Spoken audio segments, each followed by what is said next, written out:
There's a couple things I wanted to go over based on some of my YouTube comments, and I'm still trying to work out how to do the video streaming so that I can get some live call-ins from people, because I'm trying to develop something called sustainable media.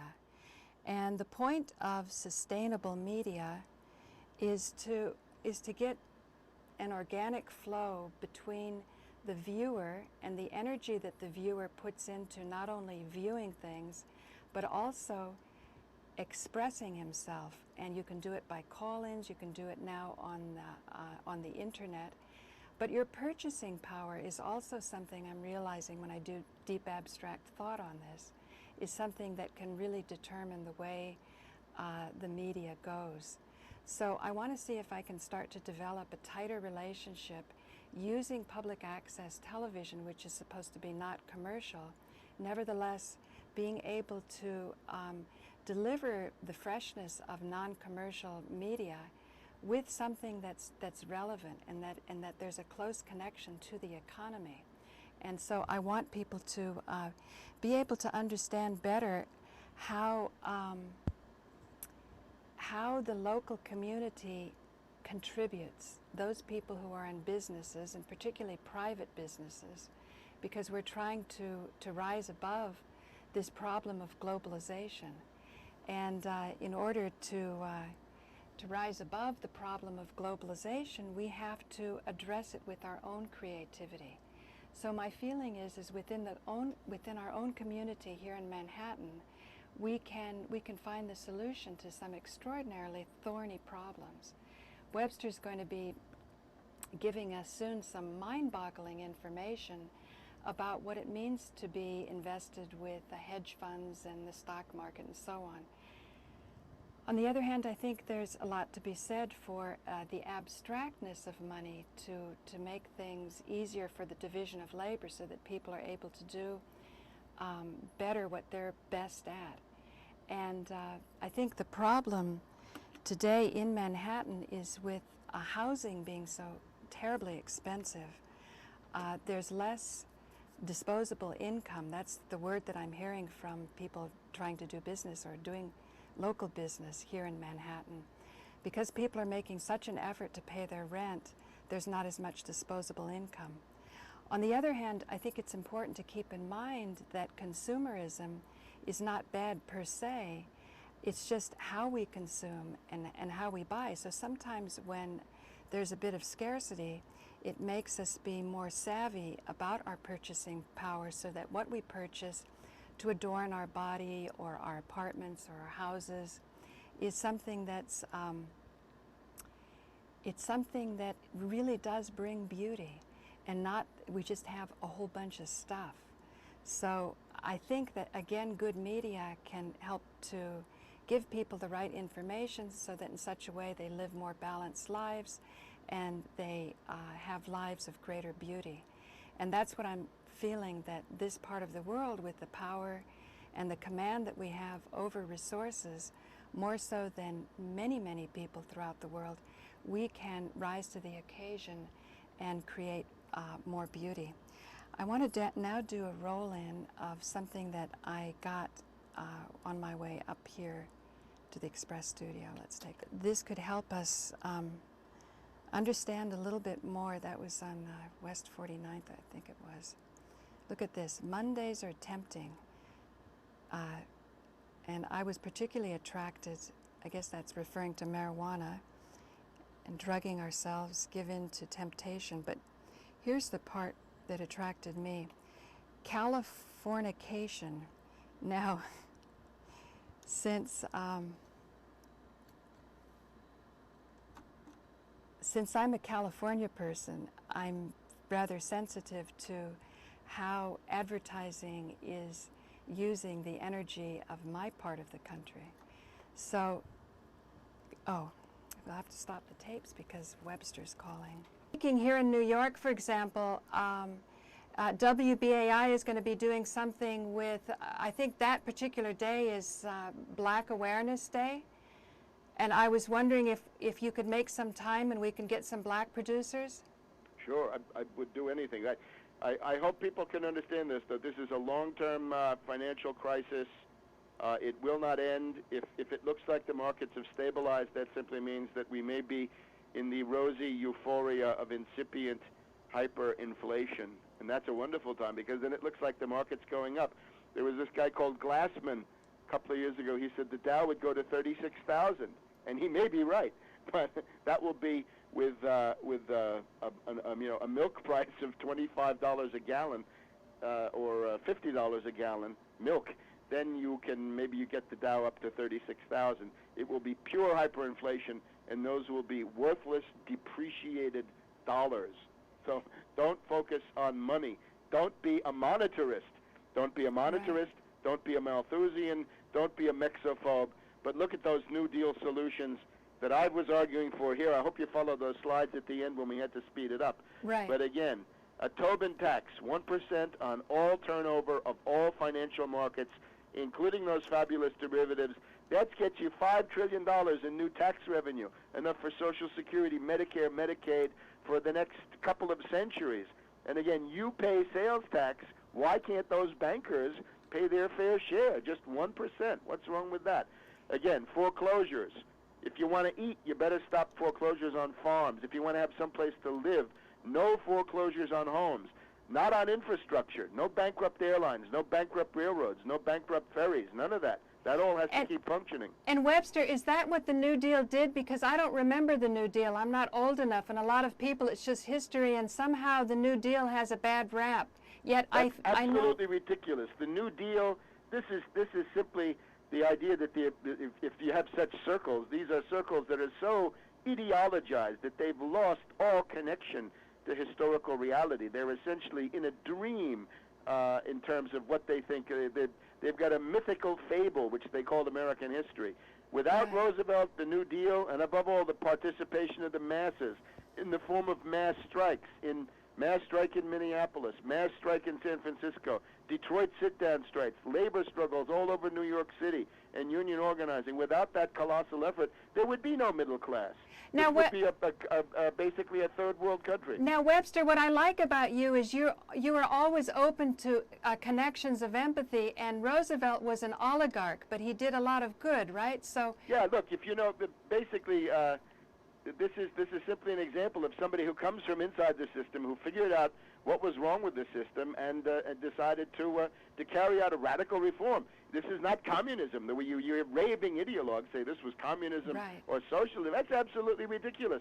This was simply making industrial capitalism work in the way that Alexander Hamilton, Abraham Lincoln did it. It happens to be the American tradition. If you're a conservative and you care anything about custom, precedent, and tradition, the New Deal is now part of custom, precedent, and tradition. All of the problems we face today have solutions that are not theoretical. They are time-tested, tried and true, surefire, because they've been done in the New Deal. They worked then, and with small changes, they will work again. And I'm afraid this is where our friends, the libertarians, that we like very much, and we need them because they're against dictatorship and against war. But their view, of course, of Roosevelt is absolutely fantastic. And I also want to commend to people my lecture that I gave in San Diego in June of 2007, just a couple of weeks ago now, where I show you that in terms of Pearl Harbor, the story spread by libertarians that Roosevelt is somehow plotting to have Pearl Harbor occur is absolutely fantastic. The guilty parties are Winston Churchill and his British intelligence faction, and that included Colonel Henry Stimson at the U.S. War Department, General George Marshall, and most directly a very sinister figure, Admiral Richmond K. Turner, and to some degree Admiral Stark, who was also there. These are the people who cut off the intelligence to Pearl Harbor, failed to give warnings, and so forth. This cannot be blamed on Roosevelt in anybody's wildest dreams. As a matter of fact, it's not a question of Roosevelt cutting off intelligence to Pearl Harbor. It's the Navy and the War Department under Stimson cutting off intelligence to Roosevelt, who was kept in the dark about various kinds of Japanese intercepts in the during 1940 and 1941. So it's so valuable to study these things, Webster, and I know in New York it's so hard to get, space where you can have these types of discussions.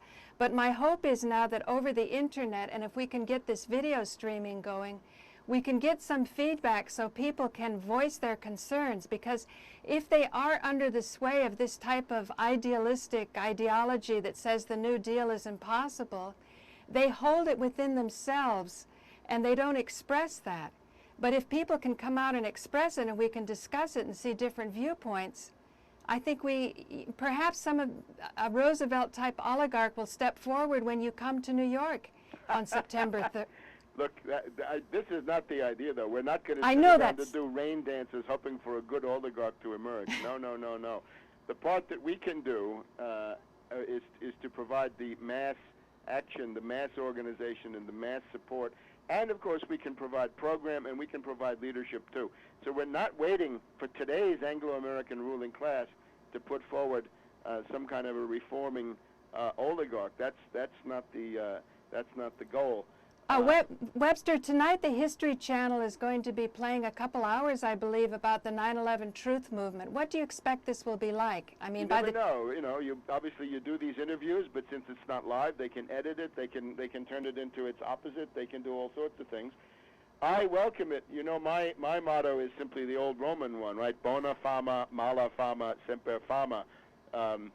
Good fame, bad fame, it's all fame, and we'll take it. Right. Well, on Broadway, we say a knock is a boost. If they're attacking you, it means that you're not so insignificant after all. So right. I think any attention is welcome attention, even the wildest slanders, because the wildest slanders tend to be obvious enough so that even their authors, they are the ones who lose credibility. No, that makes a whole lot of sense, Webster. Les Jameson at St. Mark's was saying that the people who filmed it were very nice and indicating that they were on our side, that they believe it's an inside job, but you never know what the editors do. I wouldn't quite go that far. I asked them also, I said, what, is this going to be another slander? Is that what we're going to get? More calumnies, more character assassination, more ad hominem? And they said, no, it'll be balanced. Of course, you see what balanced means in American media today. Anyway, I just urge people to tune in. It's on the History Channel tonight.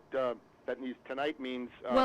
Webster, this show won't be able to go in until after the fact, all but right. I just wanted... We're talking here on Monday, August 20th, right. 2007, so it simply means that you can go to the History Channel. I'm sure they have an archive, and I'm sure you can...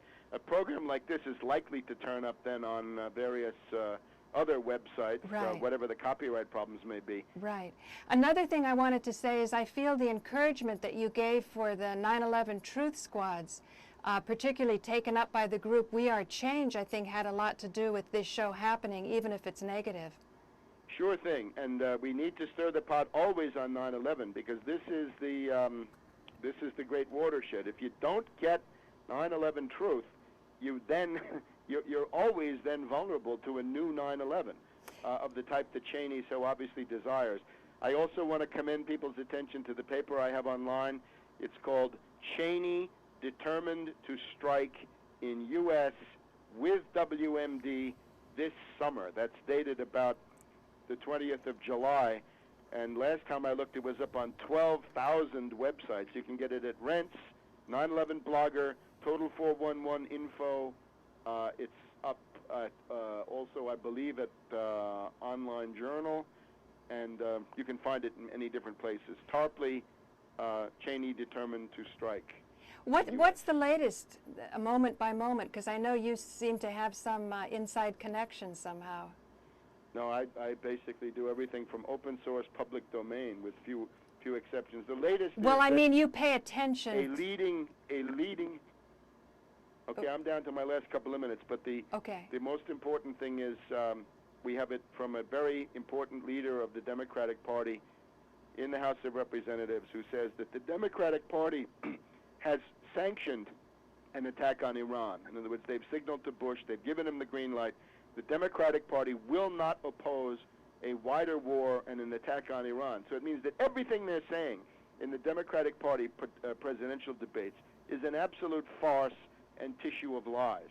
Because that party has bought into the attack. And everything they say about planning in advance and making Bush get congressional permission in an official and constitutional way. They don't care about any of that. They're going to be out there cheerleading, right?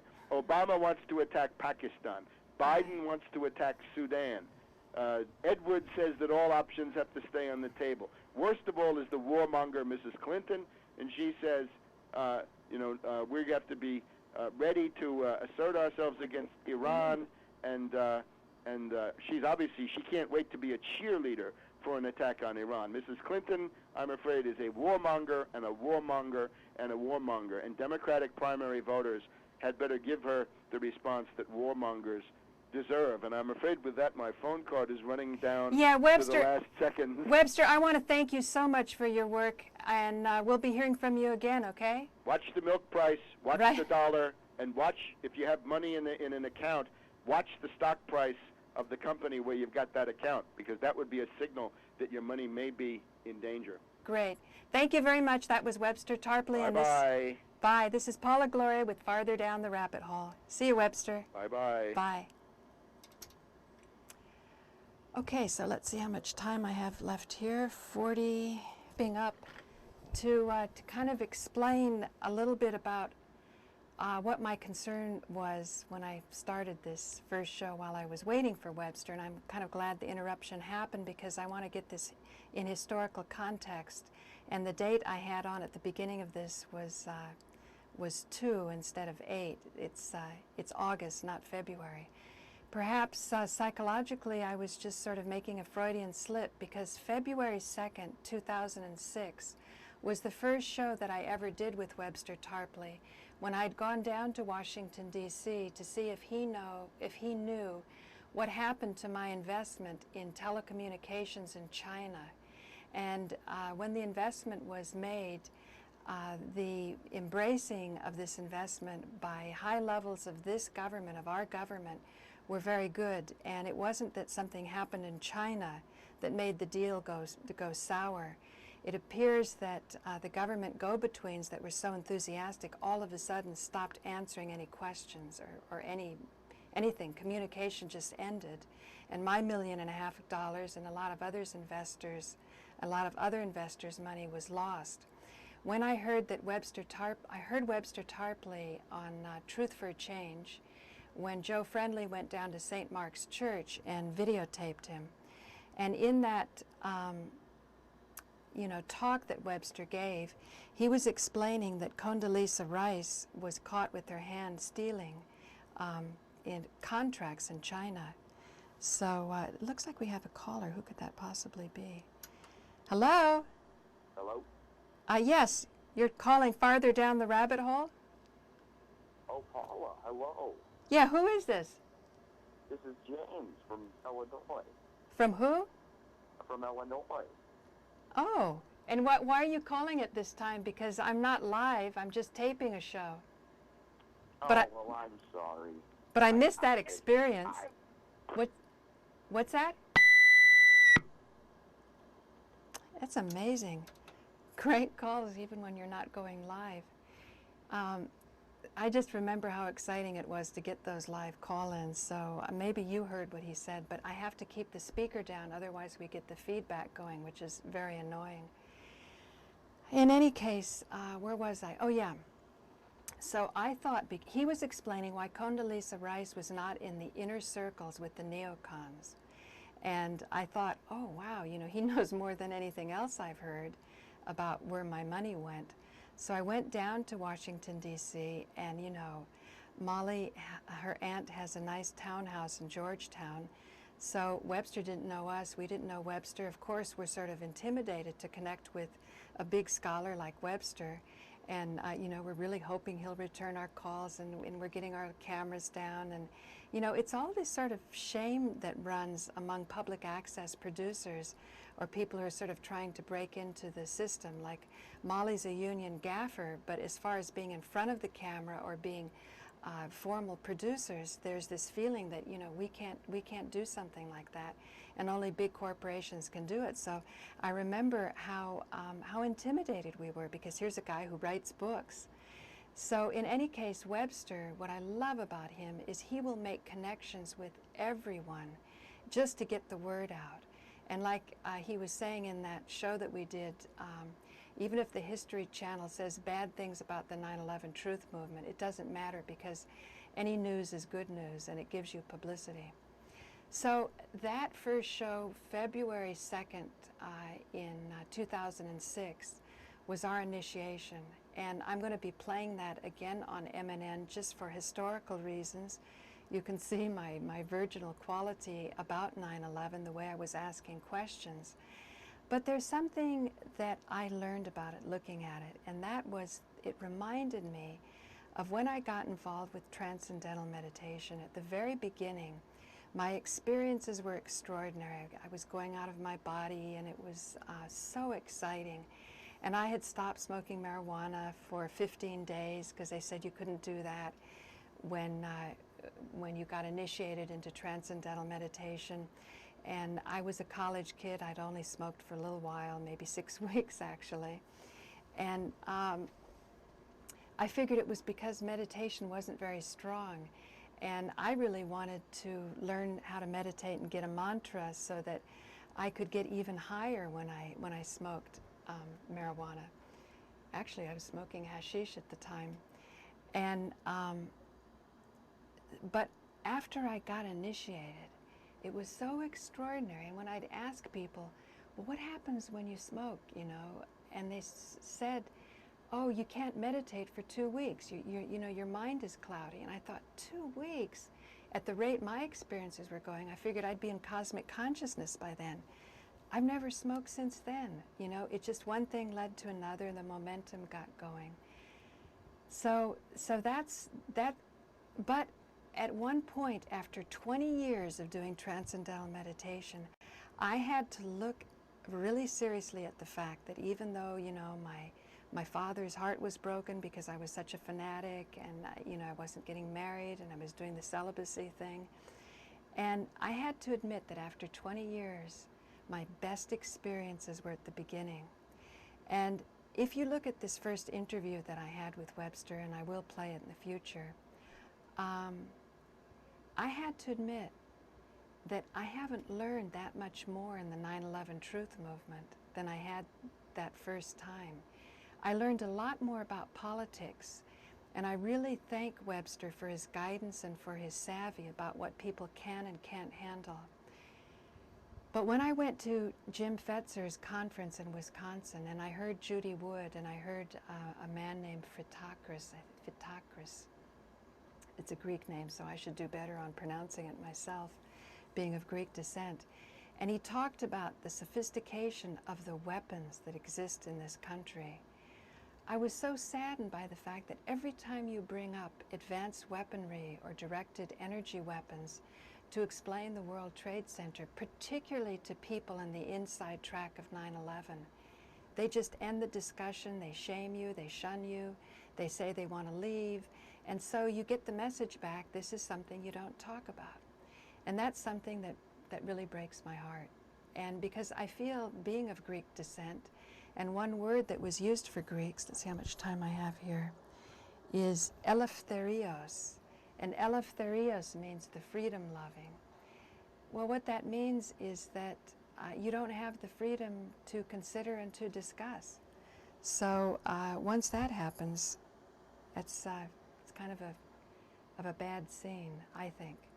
If you don't have the freedom to discuss and to consider, you can't get deeper with your knowledge, and if your knowledge isn't deeper, it's not about praying for an oligarch to come along like Franklin Roosevelt with the New Deal, or it's not about dumping the Federal Reserve. It's about learning how to get the best knowledge yourself, to apply that knowledge in a balanced way in your life, to share that knowledge with other people, and as a result to come up with a better society. I feel it's knowledge. And I also feel it's about using our resources, and the resource of shopping doesn't have to be a shameful bad thing. The economy definitely needs to be stimulated. People can produce things, share things, they make contributions. The monetary system is a way of kind of measuring out who are more ambitious and who are less ambitious. It's not a perfect system, but I think it's something we can work at with more and more.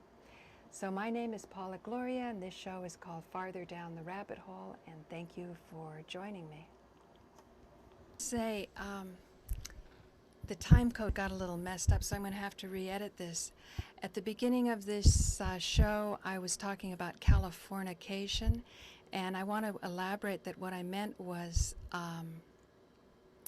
there's an energy in the land, and that's what's meant by the 5 elements: earth, air, fire, and water. You can become in tune with nature, and this is how Jesus did the great healings that he did and the great feats, and ultimately the greatest accomplishment, which is the resurrection. It all has to do with understanding the science of life, the science of manifestation. In ancient schools of wisdom, it's called the great work. And California was said by the Theosophists, predicted that the New Age, there would be people that would be nourished by the vibration of that land, that particular earth energy, at certain times, astrologically determined. And this has to do with understanding the rhythm of the science of life.